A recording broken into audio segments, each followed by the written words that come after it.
podcast 5, Artesanato e Empreendedorismo Feminino. Faz tempo que as mulheres geram dinheiro e sustentam suas famílias com seu negócio. Faz tempo, inclusive, que muitos homens integram equipes de empreendimentos femininos. Mas parece que só agora é que se tem falado mais em empreendedorismo feminino, na força e no poder que esse mercado tem. Mas será que é isso mesmo? Podcraft, o seu podcast de artesanato. Olá, eu sou Faiga Silveira e hoje o tema do nosso bate-papo é artesanato e empreendedorismo feminino. Para nos acompanhar nessa conversa, a nossa convidada não podia ser outra, senão esse ícone do artesanato urbano nacional, que é a Rosemar Astrini, da Astrini Art Country.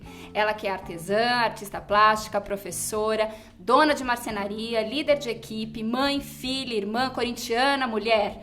Rosemar, muito obrigada por ter aceitado o nosso convite, por estar aqui com a gente hoje. Nossa, eu é que agradeço o convite e tira esse ícone, por favor. Eu sou só a idosa do artesanato country. Eu que agradeço o convite, a participação. Eu estou emocionada de estar aqui com vocês. A gente aqui tá. Seja muito bem-vinda. Obrigada. Rosemar, não vou nem entrar no mérito do prazer e a honra que é ter você aqui com a gente, do que é também o início da nossa história. E a gente que já se conhece há tanto tempo e que sempre trabalhou com tanto respeito, né? Mas esse podcast, ele conversa com quem ainda não sabe tanto sobre você. Então eu queria que você começasse contando um pouquinho pra gente sobre a sua história com as artes, com o artesanato e, sobretudo, com a sua história com a marcenaria. Tá. Eu comecei desde pequena fazendo desenho e pintura. Aos 9 anos, minha mãe me levou numa escola de desenho e pintura, né? Que eu adorava ficar rabiscando o dia inteiro.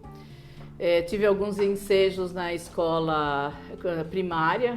Uma das irmãs pegava no meu pé, falando que eu estava mentindo sobre eu desenhar. Você estudou em escola católica? Católica, congregação salesiana. E se fosse isso, bullying, né? Eu já teria parado lá atrás, quando eu tinha 9, 10 anos.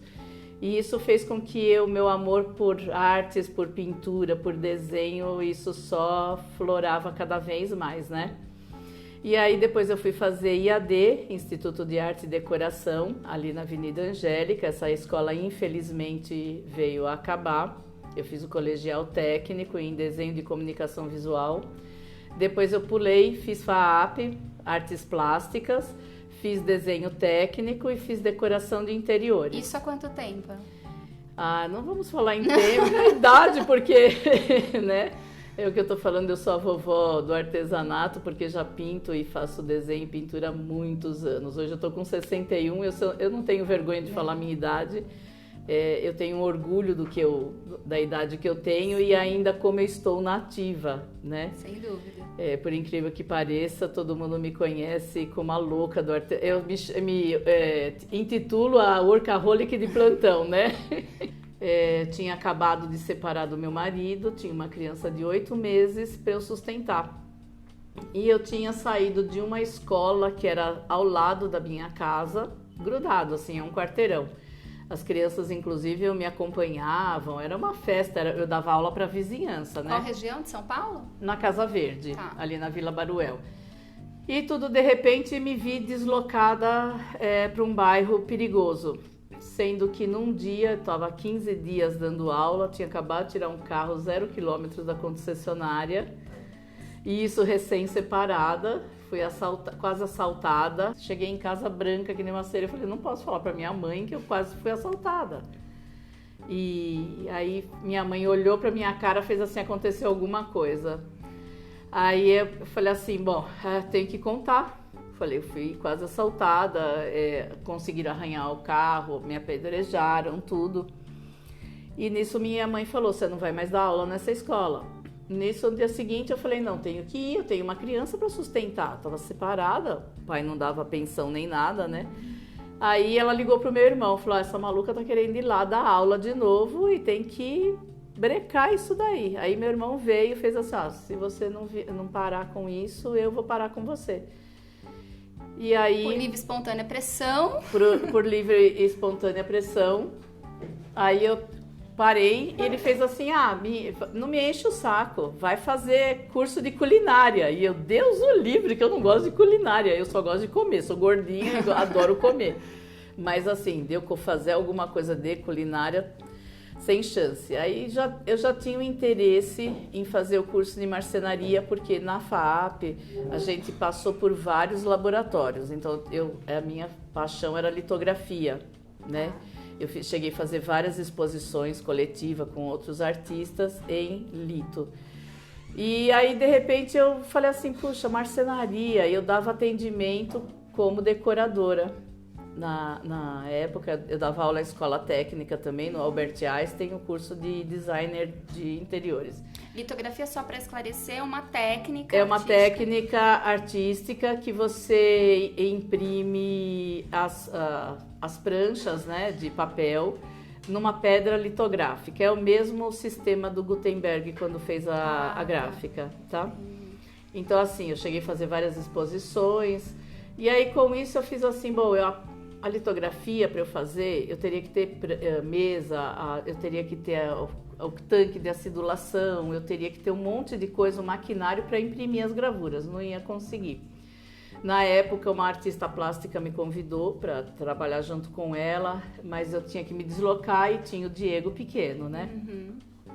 Então aí assim, eu fui fazer alguns cursos de marcenaria. Isso considerando que, Diego, já estamos sabendo que está com 31 anos, a gente está considerando há 30 anos. Isso, há 30 anos atrás.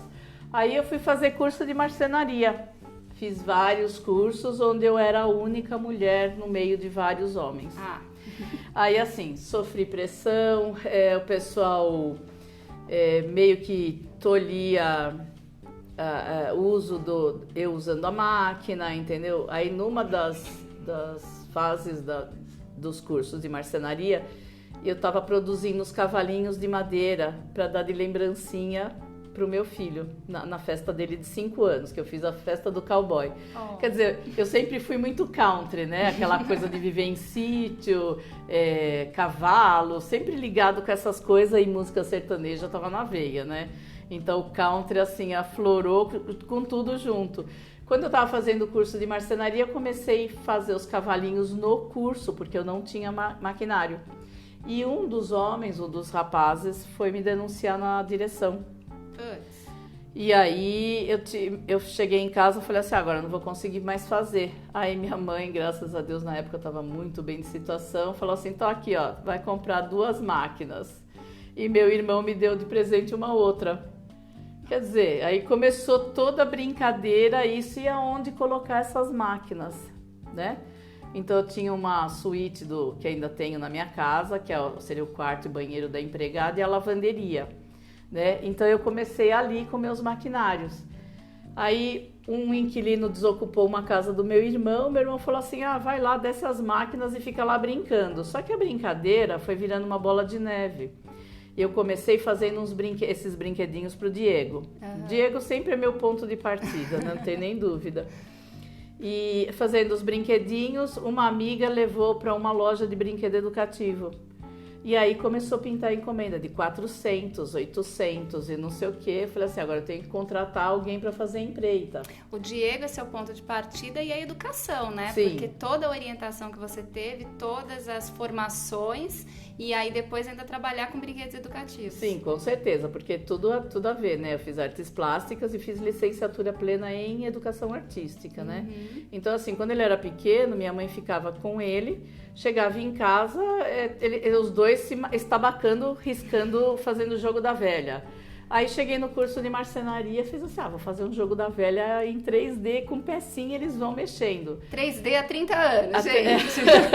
Eu fui a pioneira em lançar esses jogo da velha. Aí tinha uma loja de brinquedo educativo ali na Travessa da Rebouças, chamada Infantaria.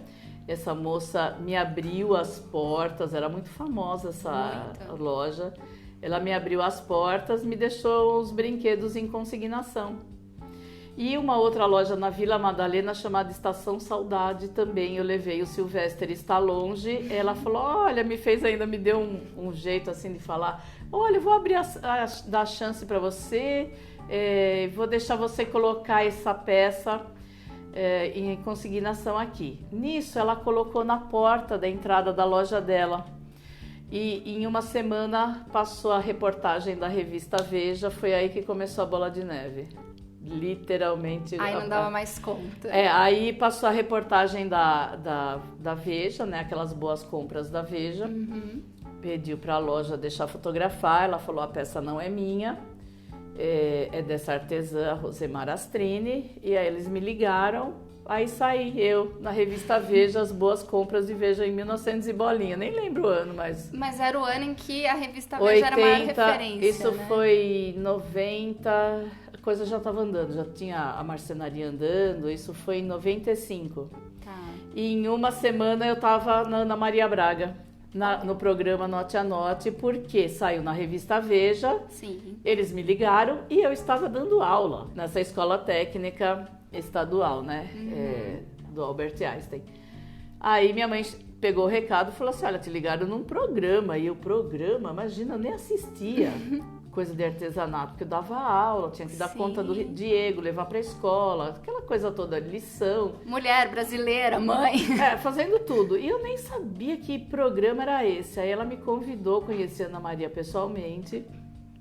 Aí fiquei uma semana me apresentando. E a loucura foi que eu coloquei ela no ar para montar um banquinho junto comigo. O banquinho também foi uma das histórias do Diego, porque ele não alcançava para escovar os dentes. Então tudo que eu fazia era em função do meu filho, né? Do Diego, que é a paixão da minha vida. Que delícia. Bom, Rosemar, mais do que uma artesã e uma professora, você é uma referência, né, para muitas mulheres que, como você, se vê na necessidade de trabalhar em casa, tem a necessidade de colocar comida na mesa, assim como seus funcionários, e que trabalha numa área que é tão importante, mas ao mesmo tempo tão pouco valorizada ainda, né? Como é que fica a cabeça dessa mulher que é mãe, mas que também precisa agir como empresária num país onde empreender é tão difícil ainda? Então, eu não paro muito para pensar, né? Porque é o que todo mundo tem que falar, não pode reclamar, não pode falar, porque é a crise, porque isso. Para mim nunca teve por que isso, por que aquilo, entendeu? Para mim não existe. Eu tô sempre criando, eu tô sempre, sei lá, fazer uma coisa nova, então não tem como, né? Você tem que abrir a cabeça e não pensar nas crises da vida e ter que se dividir em 10, não tem jeito. Você tem que ser mãe, você tem que ser mulher. Eu não sou esposa, porque depois que eu separei do pai do Diego, nunca mais quis ninguém, porque também é uma figura assustadora, né? Eu, Rosemar Marceneira, né? Eu já tive uns ensejos assim. O Diego era comédia quando ele era pequenininho. Todo mundo perguntava assim, o que sua mãe faz? Ele não falava que eu era professora. A minha mãe é marceneira. Então todo mundo ficava assim, marceneira. E uma outra coisa que me abriu muito as portas, né? Ele estudou no Madre Mazzarello, que também é congregação salesiana. Dá para perceber que a família toda é católica, né? E com isso eu fui dando os presentes para coleguinhas, fui dando presente para as professoras, e um dos presentes foi engraçadíssimo. Isso foi uma terça-feira, porque terça-feira é dia de feira na rua da minha casa, e aí ele falando para mim, tem que ir pro shopping, meus amigos tá indo tudo pro shopping comprar presente para professora, e aquela professora era idolatrada na escola, né? Aí eu falava, de jeito nenhum eu saio para ir para shopping comprar presente. Aí eu fui para a marcenaria, construí um caixote razoavelmente grande, que não chegasse a tanto aquele tamanho de feira, né? Fiz um caixote bonito, fiz uma bela de uma pátina, uma pintura. Fui na feira, eu lembro que eu gastei, sei lá, R$20 naquela época. Eu comprei um monte de frutas e fiz um arranjo. Que coisa linda! E aí amarrei tudo num celofane, não era nem moda essas cestas de café da manhã. E ele fazia assim pra mim, eu não vou entrar com isso de jeito nenhum dentro da escola. Não tem importância. Eu não vou dar isso pra professora, que vergonha, olha o mico que você vai me fazer pagar, não sei o quê. Nisso ele entrou com a mochila na minha frente, pisando quente. E dali a pouco vem a mãe com aquela baita cesta de frutas, né? E todo mundo, nossa, Diego, é pra mim, nossa, não sei o quê. Todo mundo começou a elogiar aquele simples presente, que era um caixote de madeira. Naquela época trabalhava muito com compensado, não existia o MDF ainda. Quando ele olhou pra minha cara assim, de repente ele fez assim, Tó, segura a mochila que eu vou levar. Aí ele estufou o peito com aquela baita cesta e foi levando, e todo mundo ficou falado na escola inteira porque ele foi levar aquele presente, quer dizer, fez volume e vista, né? Como faz parte da educação também a gente mostrar para a criança o valor do que é feito à mão, Sim. Da energia que a gente coloca, de todas as nossas referências, né? Porque era algo que era importante para você, que provavelmente marcou a vida dessa professora também, né? Com certeza. Não só essa cesta, como os brinquedinhos que eu fazia para ajudar na parte da matemática. Meus brinquedos eram muito de cálculo matemático, né? Na época, quando eu fazia. Então, eu vendi bastante ali no Mazzarello. Então, ali foi o meu filão de mercado. Ali eu consegui ver que falar assim, puta, eu vou pra frente, né? E aí, depois vieram as feiras, né? Comecei a fazer revista, feira, e aí foi virando. A coisa degringolou pra loucura. Quando você era criança, tinha essa disciplina na tua escola, na aula de artes, tinha as práticas de artesanato? Não tinha. Na minha época, não. No Diego, muito menos, então, né? Não, o Diego já tinha. Tinha? Já tinha. Tanto é que, assim, quando eu comecei com a marcenaria, o fato de trabalhar em casa, né? Então, ele foi muito meu companheiro. Então, tudo que eu tinha de ferramental, eu comprava para ele em tamanho pequeno. Ah, que legal. E não que não seja sejam ferramentas infantis. São ferramentas que eu uso na marcenaria, só que em tamanho menor. Sim. Então, eu via aquilo ali, eu comprava para ele. Então, ele tinha a maleta de ferramenta dele. E ele ficou sempre muito acompanhando comigo. E teve um dia que ele fez assim, caiu uns pedaços de madeira que eu estava cortando, eu não lembro o quê. Ele fez, nossa mamãe, olha um passarinho. Né? Então ele foi, pegou a maletinha dele, fez as colagens dele, pintou e realmente ele enxergou o passarinho e tá lá. O passarinho tá até hoje na minha sala de pintura. Toda a inspiração Toda infantil. A inspiração. E aí, quando a primeira presente que ele me trouxe, que ele já estava na pré-escola, que foi do Dia das Mães, ele olhou pra minha cara e fez assim, eu sei que você vai falar que você gostou, mas você sabe que não fui eu que fiz, né? Ele, na lata, ele fez assim, pra não dizer que eu não fiz, eu só colei o colarzinho da baianinha no livro de receita. Mas ele foi categórico. E aí, uma das vezes, ele também saiu, porque o professor achou que eu tinha ajudado, e realmente eu não ajudava. Ele cresceu fazendo isso, né? Hoje não usa mais essa habilidade, ele sabe cortar na tico-tico, ele sabe fazer um monte de coisa, mas ele não faz, é totalmente TI, é totalmente da área de tecnologia. Mas tudo bem, a hora que o coração aperta, né, ele consegue se virar na marcenaria. Com certeza. A gente sabe que as técnicas artesanais, elas passam por fases de maior ou de menor interesse do público e você vem se dedicando e se aprimorando sempre na pintura em madeira. Como isso valorizou, dificultou os seus resultados nesses anos? Olha, já tem muitos anos atrás, foi isso 2002, as primeiras feiras que eu fiz. Como eu fiz artes plásticas, né? Então eu tô sempre atrás de peças de técnicas novas, né? Então seja lá de informação americana ou seja de experimento mesmo na própria sala de aula minha ou na marcenaria. Então, assim, eu sempre busco, né? Em 2013, eu lancei a apostila com 20 técnicas de efeitos especiais, que aí 2003 foi o boom, né, do artesanato, que foi onde eu fiz a hobby art, a artesanal, que não era mega ainda, né? Era lá no São Luís. Era lá no São Luís. O primeiro ano foi fraquinha, depois o segundo ano dava volta no quarteirão para entrar. Começou a parar a Paulista. Começou a parar a Paulista. Então, eu vou atrás de técnicas sempre para agitar, movimentar, experimentos novos, né? Não curto muito, como é que eu vou explicar para vocês? Eu só tenho o uso da tinta de parede. Eu não uso vários materiais, com um único produto, que é a tinta de parede.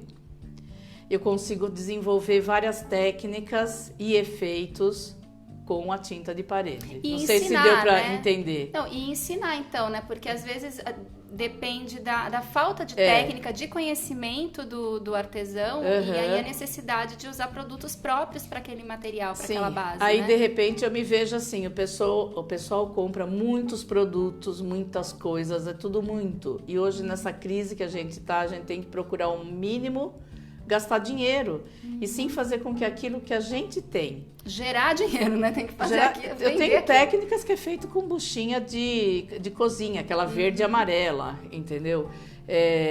Tem técnicas que eu faço que é feita com resto de tecido, do Itamine, do tecido que tem a textura. Então, assim, o pessoal procurar comprar menos tanto material por conta da crise e tentar pesquisar muito mais efeitos que você pode dar com o que você tem no cotidiano, no que Isso você é inclusive tem no uma dia a dia. tendência, né? Que é o consumo consciente, né? Inclusive do material artesanal, né? Sim. Principalmente, eu achei engraçado, tem algumas clientes que chegam na minha loja e falam assim, eu precisava de uns pedacinhos assim, por assim, pequenininho, né? E eu sou neurótica com organização, né? Apesar que você chega lá, parece que tá meio bagunçado, mas é aquela minha bagunça organizada. Então, assim, eu tenho, na marcenaria, tem os latões de lixo, entre aspas, né? Que é o lixo de 3 milímetros, o lixo de 6 e o lixo de 15 e o lixo de 9, então são tudo dividido em tambores. Então eu não descarto isso também no meio ambiente, no lixo, entendeu? O meu lixo, ele ainda continua lá. E de repente, isso já fazem anos que eu faço isso. Aí elas ficam pedindo uns pedacinhos eu tenho mania de embrulhar, eu falo que eu empacoto o lixo e vendo lixo. Porque aí eu peso 100 gramas de MDF e esse lixinho vira uma plaquinha, ele vira uma peça para fazer um elevado numa outra peça, entendeu? Então, assim, o que a gente tem que aguçar cada vez mais é a criatividade e não o consumo excessivo de... Hoje você tem alunos tanto de pintura quanto de marcenaria ou só Não, só de pintura hoje. A marcenaria, eu já cheguei da aula de marcenaria na Rede Pega e Faça, na extinta Rede Pega e Faça. Sim. Fiquei muitos anos dando aula lá. Inclusive, o senhor chamado Seu Vicente... nossa, você conheceu ali do Lar Center, né? Do Pega e Faça do Lar Center. Nossa, eu não tenho como agradecer que esse senhor, ele abriu as portas, porque eu fui fazer um curso com o rapaz da Bosch, eu não lembro o nome dele agora. E aí eu fui fazer esse curso lá. E aí ele viu que eu peguei a serra tico-tico, ele falou assim, essa doida pega com uma serra tico-tico é um perigo, né? Porque eu tinha uma habilidade, né, manual com isso. Aí eles me chamaram, eu dei aula na Rede Pega e Faça, eu fui bem no começo. E fui instrutora da Ferrari Caracol. Então eu fiz algumas feiras, as primeiras hobby art que foram no Ibirapuera. Eu trabalhava, eu sou arcaica, viu? Sou arcaica. As primeiras hobby art que tiveram no Ibirapuera, eu estava trabalhando como demonstradora de máquinas.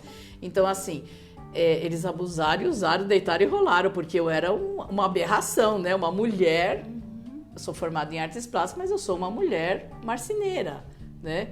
Então, assim, o pessoal olhava... Mas isso é ótimo para sua formação também, né? Porque a experiência te fez crescer ainda mais. Sim, né? Não tem nem dúvida. E o fato de eu ter feito artes plásticas e desenho técnico, principalmente, são coisas que eu tiro de letra para montagem, para fazer coisas diferentes na minha marcenaria.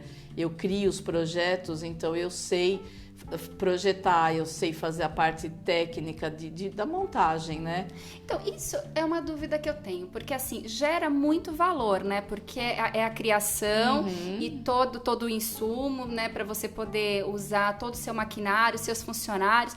E aí, eu te pergunto, a gente tem pedreira, né? Hoje concorrendo com o seu MDF, como que fica?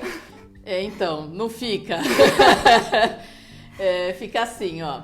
Em 2003, como eu te falei, né, que foi o boom, eu fui a primeira a lançar aquela bendita caixinha de bijuteria, não sei se vocês lembram. Com divisórias. Com divisórias fininhas e com aquele palitinho do anel. Vocês lembram disso? Sim. Foi 2013.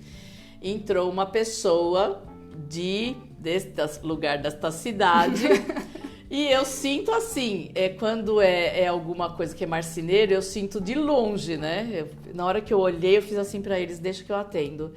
Aí a pessoa entrou, olhou minhas peças, né? E isso eu pagando o stand. Você reconhece o olhar técnico que ele vai... Ele começou a olhar, ele pegou justamente a caixinha de bijuteria. Eu falei, não vai prestar isso. Aí ele pegou, deu o cartão dele. Ele fez assim, eu sou fabricante lá em Pedreira. Aí eu fiz assim, mas eu também sou fabricante aqui em São Paulo. Aí ele olhou de novo a minha caixa de bijuteria, pôs no lugar, ele fez assim, você não tem preço. Eu fiz assim, vocês não têm qualidade. Ai. Eu não aguentei, dentro de um stand meu. Sim. Você falar o que você quer, você vai escutar o que não quer de uma taurina louca, né? Tem o detalhe. Ética, gente, não tem aí tempo o pra que ética. aconteceu? Eles saíram, só que eu não vi que tinha 2 mulheres dentro do stand e compraram. Naquela época, em 2003, eu tinha feito umas bandejas muito grandes. E na época, eu conheci uma fábrica que fazia sacolas de papel craft, foi indicação do meu irmão. E aí essa pessoa fez assim, Rosemar, e eu não entendi o termo que ela usou. A sua sacola não vai caber dentro de sacola nenhuma. Então foi o ano que eu fiz a Mega e fiz a artesanal lá no São Luís. Só e deu você só porque a via sua a minha sacola sacola. era maior. Era uma sacola gigante de papel craft, escrito bendito do Astrine Art Country, né? Sim. Então assim, aí eu fui almoçar com o Diego na praça de alimentação. Quando eu olho, os 2 caras estavam com as 2 mulheres que tinham comprado as coisas. Eles iam em bando. Em uma semana, 25 de março, estava infestada e eu fui a precursora de lançar a caixa de bijuteria com um anel. Quer dizer, se eu falar hoje, eu vou falar assim, essa maluca aí não sabe de nada, não sabe lá que Deus quem lançou. Fui eu, isso daí em 2003. 2003 foi o boom. Então hoje o que eu procuro fazer, como a minha formação é artes plásticas, né? Eu procuro fazer tudo muito diferente. E para o concorrente ter ataque de catapora de não conseguir copiar, entendeu? Principalmente agora as peças torneadas que saem de lá da marcenaria, né? Onde eu faço passarinho, eu faço boneco de neve, fico brincando de vez em quando. Eu apanho do rapaz que é o senhorzinho lá que mexe no torno, porque eu faço as ideias e eu faço sempre o protótipo primeiro, né? Então assim, eu procuro sair sempre na frente. Aí depois, na hora que copiam, eu meio que largo mão. Ele fala assim, a peça já caiu no domínio público, esquece, entendeu? Já não fabrico mais, aí vou atrás de lançar outra. E outra coisa que eu faço coisa muito pequena também, que marceneiro nenhum gosta de fazer. Uhum. Dificuldade para eles não copiar tanto. Que aí você vende em quantidade também, aí eu vendo, né? em quantidade. Nossa, Rosemar, além de ser essa criativa, ligada no 220 que você é. Sou, pior que sou. Ela vive divulgando, gente, os resultados das inspirações dela na madrugada, nas redes sociais, trocando com o público. Então conta pra gente, Rosemar, como é que é a rotina dessa super mulher? Como que é o seu dia a dia? E o que mudou do início até agora? Olha, minha rotina é Pereirão. Lembra daquela novela que tinha o Pereirão? Sim, eu ponho a mão na massa. Passa tudo pela minha mão. Tenho funcionário que me ajuda. Você acorda cedo? Dormir eu sei que você não dorme, né? 5h30 da manhã eu tô em pé, Nossa. acordada. Quando dá 6h30 eu tô já descendo pra marcenaria, sempre desenhando, fazendo alguma coisa. E minha rotina é assim, é 100%. Como eu não tenho marido, nada que me invada a minha vida, né? Então, como eu falo que eu sou workaholic, eu sou workaholic mesmo, de plantão. Eu não consigo hoje... O filho não mora mais com você, né? Não, e assim, tô livre, leve e solta, visando só as minhas coisas, entendeu? Então, assim, a minha casa é uma continuidade da marcenaria. Então, tudo que eu crio, eu monto, aí eu vou subindo para minha casa. Aí a cozinha é meio que um QG, mas a cozinha é gigante, de grande, então metade é metade é tomada da mesa por tranqueira minha e a outra metade assim, onde eu almoço por incrível que pareça, o pessoal não acredita muito, mas... Porque no começo você morava com a sua mãe, tinha também a sua irmã, tinha o Diego, né? E agora você tá reinando absoluta. Você tocou no assunto sobre a minha mãe, né? A minha mãe foi a grande incentivadora. Ela e meu irmão, assim, a minha irmã também. Minha irmã me ajudou muitos anos na loja. Infelizmente ela teve um AVC, ficou durante 9 anos internada numa casa de repouso, né? Mas a minha mãe tem uma história assim, não sei, eu sou católica, mas eu acredito muito nas coisas assim do universo, né? Eu também. Aí era assim, meu avô foi marceneiro. Ai, que lindo! Meu avô teve os móveis Astrini. E aí, quando eu comecei com a marcenaria, teve um dia que minha mãe chegou nessa casinha que meu irmão tinha falado, vai lá, desce, fica lá brincando. Seu irmão que muitos anos trabalhou com papel também, né? Se destacou no artesanato também. E aí, teve um dia que minha mãe chegou, do jeito que eu tava vestida, ela olhou e fez assim, nossa, você tá parecendo o meu pai. Eu falei, credo, mãe, Domingos Astrini, não tem jeito. E eu tava realmente, ele tinha mania de andar com um shortão velho, até assim o joelho, de chinelo havaiana, né? Camiseta regata e uma toalha de rosto no pescoço. No pescoço. E essa casa que meu irmão me deixou, ela era muito abafada, muito quente. Nossa, eu chegava lá e a primeira coisa que eu colocava era a toalha de rosto para não ficar o suor aqui escorrendo. Tá. E aí, quando minha mãe olhou, fez assim. Aí, isso, teve um sábado que as minhas tias adoravam se reunir na minha casa. A hora que elas se reuniram, elas começaram a relembrar quando meu avô estava doente, que as filhas mulheres é que tomaram conta do meu avô. E eu lembro que na época que a minha madrinha, a minha tia Nena, fez assim, Zé, chamava minha mãe de Zé, né? Minha mãe chamava Zaira. Você lembra do dia que o papai morreu? Aí elas começaram a puxar isso de lá da memória, né? Aí eu fiz assim, nossa, e eu escutando isso, né?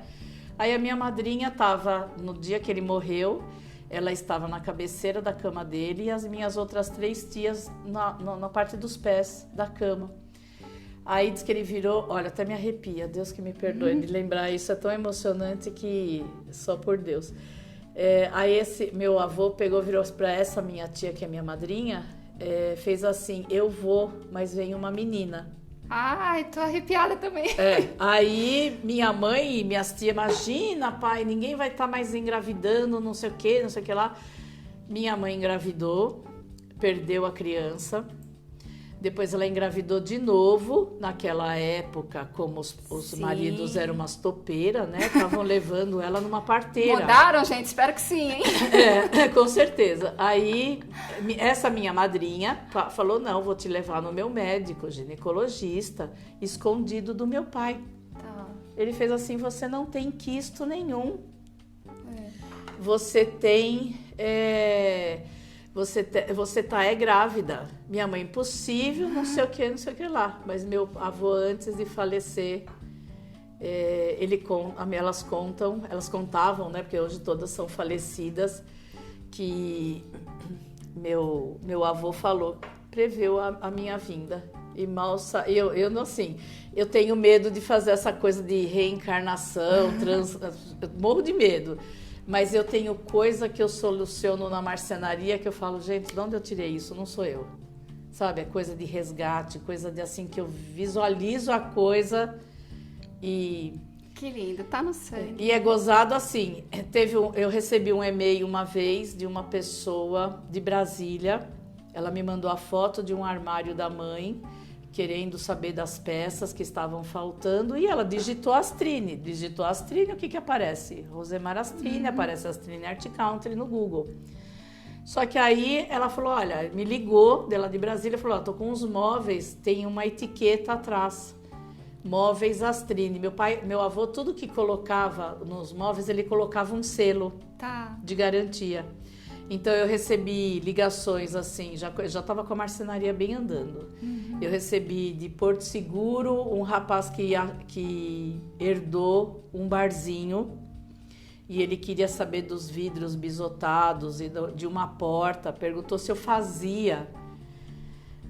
Depois um outro rapaz que achou em Cajamar... Quer dizer, começaram a te procurar para restauração. Sim. Entendi. Mas aí não tinha como fazer, porque era móveis entalhado que meu avô fazia. Meu avô, na época antes da guerra, da Revolução Industrial, meu avô tinha a maior e a melhor marcenaria da América Latina em móveis entalhado.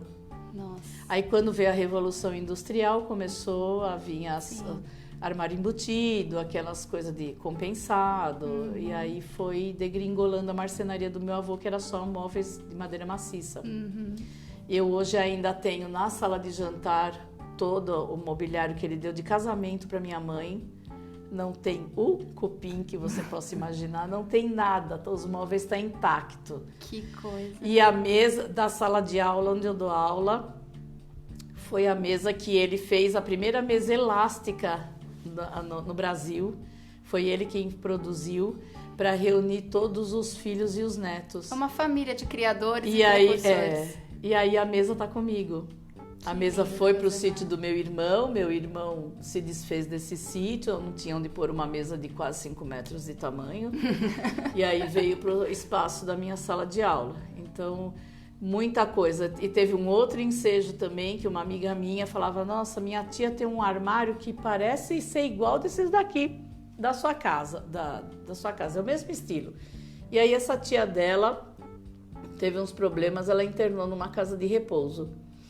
Quando ela internou, ela se desfez. E ela falou, Rosemary, eu vou mandar esse armário que acho que deve ser do seu avô, que é impossível, é muito parecido com as suas coisas. Aí eu fiz assim, tudo bem. Aí ela pediu uns funcionários emprestados para ir desmontar a casa dessa tia. Isso eu estava fazendo 50 anos naquele dia. Ai, que emoção. O menino, na hora que foi desempurrar, já estava na onda, na história, o celular. Ela me ligou e fez assim, por incrível que pareça, tem o selo do seu avô. Aí eu desmontei e desatei a chorar, né? Que é presente melhor do que esse. Então, muitas coisas que era do meu avô, parece que vem de volta na minha mão. Ainda que eu já sou... Deixa o Diego saber disso. Deixa o Diego saber. E mais pilhada, porque já tô com várias ideias aí de peças novas, coisas novas, muita coisa com criança. Esse ano de 2020 eu quero... Inclusive você tem um projeto agora, né, que você dá aula para mães e filhos, né? Mães e filhos, isso, por incrível que pareça, foi muito legal. Eu não divulguei tanto porque eu tinha um receio quanto às crianças muito pequenas, né? Tá. Então vieram só a primeira aula, vieram 3 mães. Uma delas veio com dois filhos, e essa que veio com os 2 filhinhos, eu dei aula para ela no ginásio. Olha só. E agora estou dando aula para ela, minha ex-aluna, com os filhos. Você tem ideia? Hoje muito emocionante. Hoje ela foi na minha loja, ela pegar uma pinceleira, né? E eu fiz assim, isso não tem preço, não tem coisa melhor do que eu dei aula para ela no ginásio. Pinceleira, que é outro produto que é único, né? É único. Esse tá patente requerida. Aí não tem como o pessoal copiar, porque eu cerquei totalmente, é 100% criação minha. Então, quando eu coloco 100% criação minha, pode ir no Pinterest, pode ir em revista americana, é 100%. Eu tinha um professor que ele falava, não é 100% de inspiração, é 100% de transpiração. Você tem que ficar em cima da prancheta, projetando, desenhando, criando, fazendo a cabeça funcionar. E eu digo outra coisa, o pessoal que vai muito na cópia, ele nunca vai conseguir ser uma pessoa criativa. Nunca. Porque você só copia, você só vai passar por copista. Então eu sinto assim, quanto mais eu crio, mais eu tenho vontade de criar. Mais a criação vem à flor da pele. Vem, assim, aquele negócio é explosivo. E mais à frente você fica de quem tá te copiando, né? Porque enquanto ele tá gastando energia para te copiar, sim, você com pode certeza. usar isso em E ainda tem um ensejo. Teve uma noite, eu dormi, mas nem pensando em nada. Eu sonhei que eu tinha feito o desenho da peça. Te juro por Deus, eu desenhei a peça. Eu fui pra máquina, eu cortei a peça. Eu subi a peça para minha casa, porque eu pinto num lugar exclusivo da minha casa. Tipo sonâmbula, isso? Não, eu sonhei. Sonhando. Eu tava sonhando. E aí eu sonhei essa peça. Aí no dia seguinte eu levantei e fiz assim, caramba, eu tava dormindo. Eu tava sonhando. Aí eu lembrei e fiz assim, nossa, a peça ficou legal. Eu desci pra marcenaria, botei isso no papel, as medidas. Lembrou de tudo? Lembrei de tudo, eu fiz a peça, tá lá, produzida. Que loucura! É um abajur com 3 casinhas de passarinho. Eu gosto muito de coisa de luminária, coisa com luz, arandela, porta-velas. Iluminação é comigo, né? Então eu criei essa luminária, tá lá, e tá vendendo. Ai, gente. Você falou no começo, e mais para metade também, você comentou sobre os programas de TV que te ajudaram, você foi para Ana Maria e tal, depois você falou das revistas, né? E agora tem a internet que te ajuda a divulgar o seu nome profissional, os seus produtos. E aqui a gente inclui a sua participação em publicações internacionais, né? Então eu queria que você contasse pra gente como foi sua experiência com o mercado americano e quais os frutos dessa divulgação aí. Nossa, foi muito interessante. Foi uma americana, ela é da produção da revista Paint Magazine, né? Ela entrou em contato comigo, na hora eu fiquei desesperada, porque mal sei falar inglês direito, vai no tradutor Google, né, aquela coisa. Aí entrei em contato com uma nossa amiga em comum, que é a Cláudia, ela fez a produção, entrei em desespero primeiro, né? Falei, quem que eu vou chamar para fazer isso? Aí lembrei da Cláudia, ela veio num domingo, a gente fez a sessão de fotos, ela fez a parte de diagramação, a parte da escrita. Você tinha que mandar tudo pronto. Isso, aí eu mandei uma tradutora e intérprete traduzir. E aí mandei para ela. Aí fiz isso a primeira, a segunda, quando foi na terceira vez, aí ela pediu para assinar um contrato. Aí eu entrei em desespero, mas ainda vou assinar o quê? Que eu não sei o que é isso. E o que é diferente lá, aqui assim o pessoal trabalha muito em troca de produtos, em troca de divulgação, e lá não, elas pagam. Elas não saem de casa se não for para receber alguma coisa. A valorização do trabalho artesanal é diferenciada. A valorização, né? É muito diferente daqui. E como eu tenho umas peças muito diferentes, e ela ficou doida quando ela viu as minhas peças, e graças a Deus tive a participação aí nessa revista americana. Ai, que bom. E assim, você tem as peças muito diferenciadas, mas o brasileiro, ele é muito criativo, né? Então, se a gente parasse um pouquinho de copiar e se dedicasse a criar, a gente teria essa abertura em todo mundo mesmo. Sim, assim com como certeza. Você, né, Rosamar? Sim, com certeza. Quando eu falo que não tem no Pinterest, não é que eu falo à toa. Eu vou no Pinterest primeiro para ver se realmente aquilo que eu criei, aquilo que eu fiz, tem ou não no Pinterest. Muitas coisas a gente tira de informação, muitas coisas referência. Eu tenho alguns anjos, algumas coisas que eu tirei a ideia do Pinterest e fiz na minha marcenaria, entendeu? Mas assim, é muito mínimo. A criação minha vem florada na flor da pele, não tem como. Que você já é pilhada, né? Aí você sofre essa concorrência desleal dos dois lados de cópia, né? Porque tem a cópia das pinturas, a cópia das criações de marcenaria, quer dizer, não dá para você ficar só preocupada também com a questão das cópias, senão você não criaria, Sim, né? Sim, com certeza. E tem que ir atrás de sempre novidades, sempre. Se alguém, hoje essa minha aluna que veio pegar a pinceleira já me falou, olha, pensa nisso pra mim. Eu fiz assim, opa, como é que é? Ela já me deu um start de alguma coisa que ela tem necessidade, né? Então, muita coisa que eu tiro do cotidiano que a pessoa precisa. E aí as referências vêm de todos os lugares, de pedidos de alunos, e você segue estudando. Isso. Inclusive, eu tive uma participação na revista de madeira da Editora Online com o meu ateliê móvel. Que na época foi também ideia, porque era assim, eu tinha várias alunas que pegavam as crianças e iam uma passar no sítio e a outra na praia.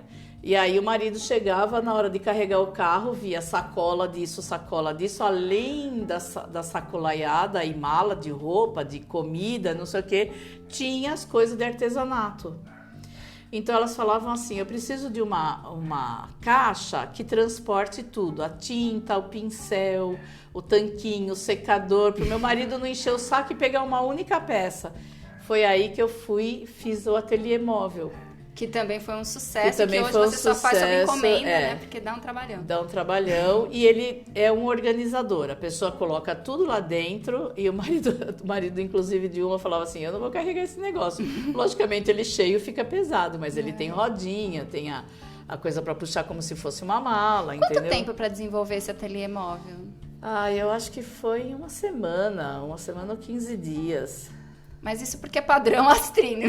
Porque assim, lançou a ideia e eu comecei a ir atrás. Fui atrás da ferragem da mala, fui atrás das coisas, aí desenvolve a parte de dentro, as divisórias para tinta, tem gavetinha, tem uma série de coisas, né? Então, o marido até se conformava porque assim, cabia tudo no mesmo lugar, e ele chegava lá, despejava aquilo ali, e as crianças, enquanto brincavam na piscina, ela ia pintando e fazendo seu artesanato. E esse ateliê, graças a Deus, aí copiaram ele, a pessoa também copiou o nome, ateliê móvel, não tem como patentear aqui nesse país, infelizmente, né? É uma outra questão. Né? Mudou alguma coisinha, a pinceleira não, a pinceleira eu tô cercada até os dentes. Da patente, né? Mas o ateliê móvel naquela época não tinha como, ele é uma peça muito boa e útil, mas o pessoal copiou até o nome ateliê móvel. Eu falei, mas tudo bem, vai. Aí entrei em contato com a pessoa que copiou e falei na época era uma só, né? E eu falei assim, escuta, meu ganha-pão, né? Se você também tem conta para pagar, eu também tenho. Eu acho que tem que existir uma ética, né? Sim, claro. Se a pessoa está fazendo isso, por que você vai ter que fazer igual, copiar? Por quê? Eu acho que a coisa mais honesta... Eu sou bem... Olha, eu te juro por Deus, nunca copiei nada de ninguém. Nada. Porque assim, quanto mais eu crio, mais Deus me abençoa em criar mais ainda. E o seu processo criativo é bem complexo, né? Porque às vezes é em sonho, às vezes é pesquisando, não tem como descobrir como é que você monta as coisas. Não, é loucura total. Eu falo assim que, volto a falar, sou uma workaholic de plantão. Eu não me vejo fazendo outra coisa. Eu vivo pelo meu country, eu vivo pela minha marcenaria. Não me vejo fazendo outra coisa sem ser isso. Você ama o que faz também, né? Eu amo o que eu faço, eu amo a minha casa, eu amo a minha marcenaria, eu amo a minha loja, eu amo cada pedacinho daquela casa, assim, que foi onde eu cresci e criei o meu filho, né? E assim, eu sou pilhada, não tem jeito, não tem outra explicação para mim, né? Eu vou criando conforme as dificuldades que as pessoas me trazem, dependendo dos projetos, entendeu? Ou então assim, eu vou criar uma coisa nova, aí eu fico mentalizando aquilo o dia inteiro. É que nem eu amo casinha de passarinho, né? O Pinterest realmente é uma fonte que é inesgotável ali de casinha de passarinho. Eu tenho vontade de produzir todas, né? Mas sempre em cima das imagens se acaba desenvolvendo. Então, eu não tenho uma hora, um lugar, o que eu falo assim, eu tenho a minha pranchetona, porque eu ainda sou daquelas arcaica, velha, que eu tenho a minha pranchetona, tenho um plástico branco. E um detalhe, todo mundo fala assim, a sua casa deve ser linda, decorada, não sei o que. Não, minha casa é toda clean, minha casa é toda pintada as paredes de branco. Exceto pelos móveis entalhados, Exceto pelos... Não, eu tô falando assim, as paredes, eu não tenho uma decoração da loja na minha casa. Por quê? Eu vivo o dia inteiro respirando em função do meu country, da minha pintura, das minhas criações. Eu preciso chegar na minha casa e ter um descanso na minha cabeça. Sim. Por incrível que pareça, até chato falar isso, né? Todo mundo acha que a minha casa é toda decoradinha, bonitinha. Eu tenho vontade de fazer isso, mas eu tenho medo pelo fato de eu olhar isso hoje, olhar o porta-guardanapo, não tenho nada. É tudo uma muito... forma de ócio criativo, né? É tudo muito assim, clean minha casa, né? Tem os móveis, logicamente, né? Tem a cama, as coisas normais de uma casa. Mas as paredes, a única parede que tem, que na sala de jantar tem um quadro de, acho que é 1,10 m por 1,10 m que eu pintei quando eu tinha 15 anos. Então esse tá lá. Mas ele não me incomoda, entendeu? Não fica na área que eu fico na criação, que é meu quartinho, meu quarto às vezes. Então eu preciso das paredes brancas. É que você faz o que ama também, né? Eu faço. Eu não sei nem se é amor, se já é uma doença isso, sabia? É amor. É um amor. A arte é amor. É ensandecido, isso é loucura. Teve uma vez até eu falei pro meu filho, nossa, eu queria ir para os Estados Unidos. Ele falou, mas você vai para visitar os parentes ou você vai para ver o negócio do country? Aí eu fiz assim, vou para ver a família, né, que eu tenho lá, mas eu vou para ver o negócio do country. Se eu não tiver mais isso, acho que não teria nem o porquê, acho que é só para visitar a família. Entendeu? Isso é o que me move, isso é o que me leva a continuar a viver.